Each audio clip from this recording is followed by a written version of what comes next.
Қайырлы күн, құрметті көрермен. Мен Есенбаева Бақыт Азимхановна, Әл-Фараби атындағы Қазақ ұлттық университетінің әлеуметтік педагогика мамандығы бойынша бірінші курс докторантымын. Қазіргі кезде өзімнің зерттеу тақырыбыма байланысты облыстық арнаулы әлеуметтік көмекті қажет ететін балаларды қолдау орталығында педагог-психолог болып жұмыс атқарудамын.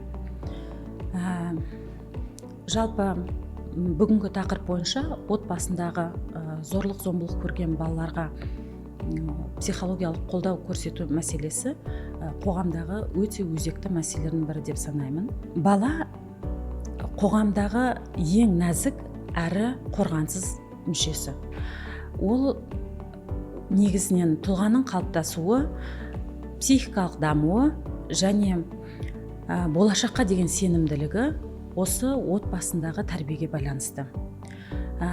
Алайда өкінішке орай кейбір жағдайларда ең қауіпсіз болып саналатын отбасының өзінде әртүрлі зорлық-зомбылық немесе оған психологиялық қысым көрсетілуі мүмкін. Отбасындағы зорлық-зомбылық ол балаға әкелетін тек физикалық зақым емес, ол сонымен қатар өзінің үлкен психологиялық жарақат қалдыратын әлеуметтік құбылыс болып табылады. Мұндай жағдайда отбасындағы зорлық-зомбылықты көріп өскен баланың болашақта әртүрлі психологиялық ауытқуларына әкеледі. Негізінен Дүниежүзі денсаулық сақтау ұйымының 2022 жылғы дерегі бойынша әлемдегі әрбір 5-ші әйел мен әрбір 13-ші ер адам балалық шағында жыныстық зорлық-зомбылыққа ұшыраған. Әлемдік мета-талдауларға сәйкес жыныстық зорлық-зомбылықтардан қыздардың шамамен 24% және ұлдардың 3%-нан 17% зардап шеккен. Стигматизация және балалардың қауіпсіздігіне, сондай-ақ осындай жағдайлардың назардан тыс қалуына байланысты шынайы көрсеткіштер ресми деректерге қарағанда әлдеқайда жоғары болуы да мүмкін. Қазақстан Республикасы Бас прокуратурасының ақпаратына сәйкес 2017 жылдан 2022 жылға дейінгі кәмелетке толмағандарға жыныстық зорлық сипатындағы 4729 қылмыс жасалған. Яғни жылына орта есеппен осындай 788 қылмыс болған. Ал 2023 жылы 6 ай ішінде жалпы 252 қылмыс тіркелген. Жалпы балаларға қатысты жасалынатын зорлық-зомбылықтың 4 түрін бөліп көрсетуге болады. Оның біріншісі физикалық, яғни балаға қандай да бір дене жарақатын ұрып соғу салдарын айтамыз. Екіншісі ол жыныстық, яғни балаларға жыныстық қарым-қатынасқа мәжбүрлеу, зорлау. Үшіншісі эмоционалдық, психологиялық, яғни балаларға қандай да бір намысына тиетін қорлау сөздерін айту, оны ұялту, яғни психологиялық қысым көрсету. Төртіншісі баланың қажеттіліктерін елемеу. Яғни балаға қандай да бір жыл мезгіліне байланысты киімдерін алып бермеу, немесе денсаулығына байланысты оған медициналық көмек көрсетпеу, оны дұрыс тамақтандырмау, осының барлығы баланың қажеттілігін елемеу зорлық-зомбылығының түріне жатады. Балаларға қатысты зорлық-зомбылықтың ең көп таралған жалпы қауіпті факторлары. Яғни қандай отбасыларда балаға қатысты зорлық-зомбылық жүргізілуі мүмкін. Біріншісі ол материалдық жағдайы төмен отбасылар. Яғни баланың тағамға, киімге, білімге қажеттілігін қамтамасыз ете алмайтын отбасыларда зорлық-зомбылық болуы қаупі жоғары.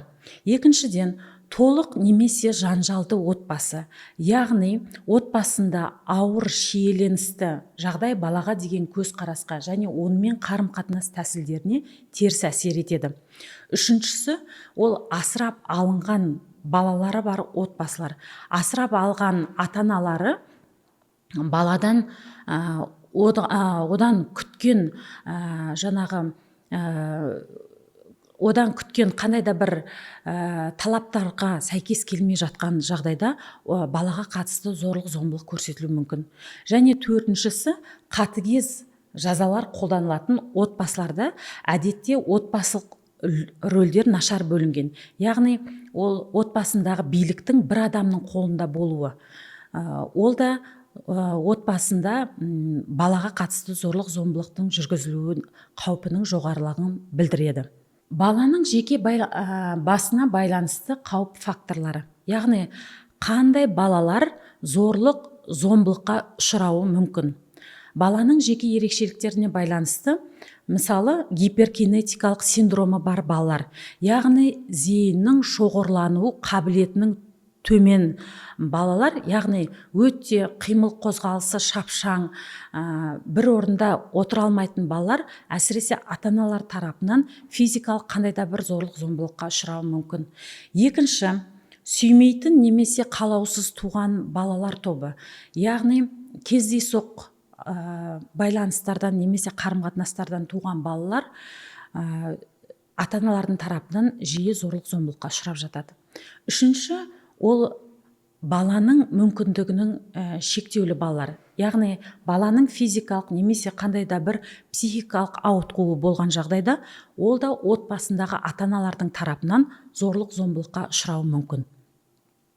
Балаларды зорлық зомбылыққа ұшыраған балаларды әртүрлі сипаттағы психологиялық күйлер бастан кешуі мүмкін. Мәселен, мысалы, зорлық зомбылыққа ұшыраған бала біреуі өте қамқор болуы мүмкін, екіншісі қорқыныш сезінуі мүмкін, үшінші бала депрессияға түсуі мүмкін, төртінші бала өмірге бейжай көзқарас танытуы мүмкін.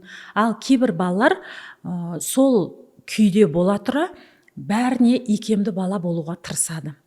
Бұл кез келген зорлық зомбылық бір түрде ғана жүруі мүмкін емес.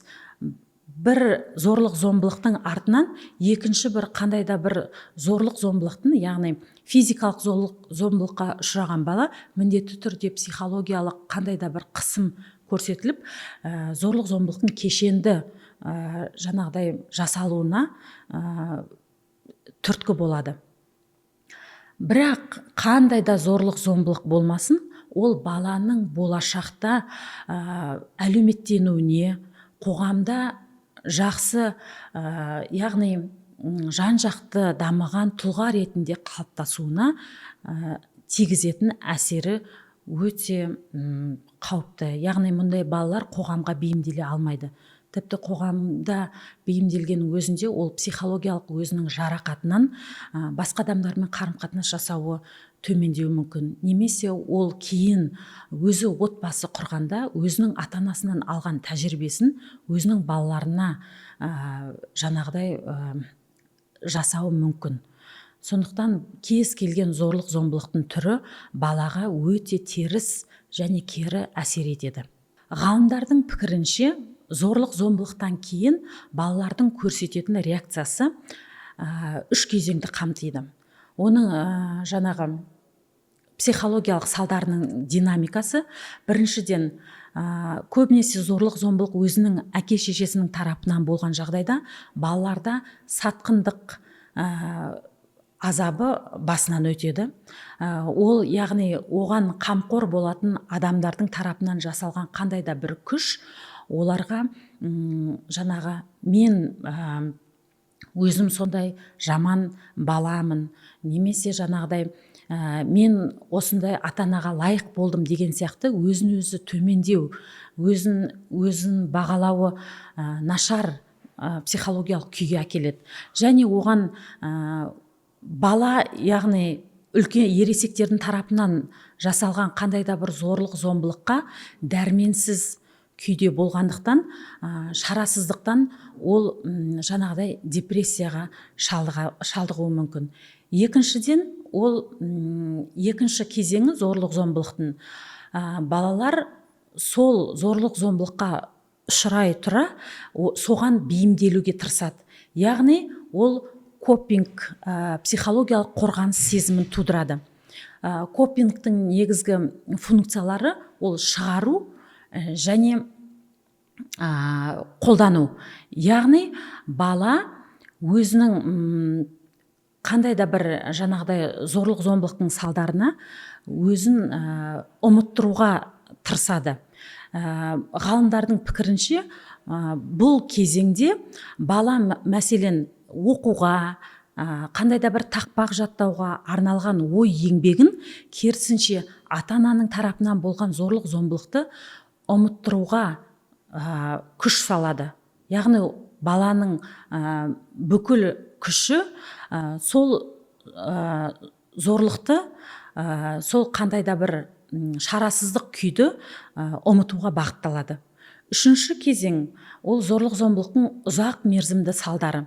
Яғни зорлық зомбылықтың жасалған мерзімі мен оның жаңағы баланың соған бейімделуі оның психикасында ұзақ мерзімді қандай да бір күйлердің өршуіне, қандай да бір ауытқуларына алып келуі себеп болады. Жалпы кез келген зорлық зомбылықтың салдарынан психологиялық қолдау өте маңызды. Ол біріншіден балаға эмоционалдық сауығуға, сенімділік пен қауіпсіздік сезімін қалыптастыруға, өмірлік дағдыларды қалыптастыруға, дамытуға, жаңа ортаға бейімделуіне ықпал етеді. Балаларға психологиялық көмек көрсетудің, қолдау көрсетудің жолдары әртүрлі. Бізде көбінесе психологқа барғанда әдеттегідей көп психологиядан кейбір хабары жоқ ата-аналар немесе адамдар психологта бала әңгімелесу арқылы өзінің мәселелерін шешеді деп ойлайды. Ал шын мәнінде психологиялық қолдау көрсетудің жолдары әртүрлі. Соның ішінде балаларға қатысты психотерапия, ол арт-терапия, яғни сурет салу арқылы психологиялық қолдау көрсету. Ойын терапиясы өте жақсы көмек береді. Ойын терапиясында балалар әртүрлі жаңағыдай коммуникациялық дағдыларын дамыту арқылы өзінің басынан кешкен қандай да бір қиындықтарды еңсеруге тырысады. Сонымен қатар психологиялық қолдау көрсетудің тағы бір түрі ол дағдарыс және оңалту орталықтарының арнайы ұйымдастырылатын іс-шараларына қатысу. Және психологиялық көмек қолдау көрсетудің тағы бір жолы ол мектеп психологтары. Бұл жерде мектеп психологтары қандай да бір зорлық зомбылықтың түріне ұшыраған балаларды сыныпта әртүрлі ойындар ұйымдастыру арқылы, мектепте болатын іс-шараларға қатыстыру арқылы балаға психологиялық қолдау көрсетуіне болады. Мәселен, сондай психологиялық жұмыстардың бір түрі ол ертегі терапиясы болып табылады. Мәселен, ертегі қандай да бір қойылымды көрсету арқылы, мысалы, қорқынышы жоғары балаларды сол ертегідегі батыр адамның кейпіне енгізу арқылы сол қорқынышын жеңуге көмектесуге болады. Ал керісінше сыныпта өте жаңағыдай батыр жиі кикілжіңге келетін балаларды қорқақ кейіпкердің рөлін беру арқылы оған жаңағыдай қандай да бір басқаларға қысым жасамауына, керісінше қамқорлықпен қарауға, басқа адамдардың эмоциясын түсіндіруге көмек көрсетуге болады. Сонымен қатар міндетті түрде психологиялық қолдауда ата-аналармен жұмыс өте маңызды болып табылады.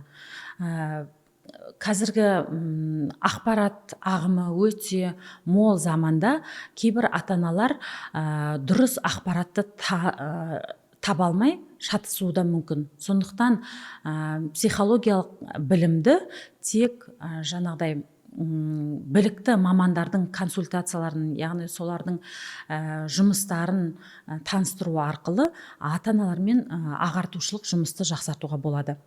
Және әлеуметтік қызмет пен үкіметтік емес ұйымдар көмегі арқылы балаларға да жаңа зорлық зомбылыққа ұшыраған балаларға жоғары психологиялық қолдау көрсетуге мүмкіндік бар.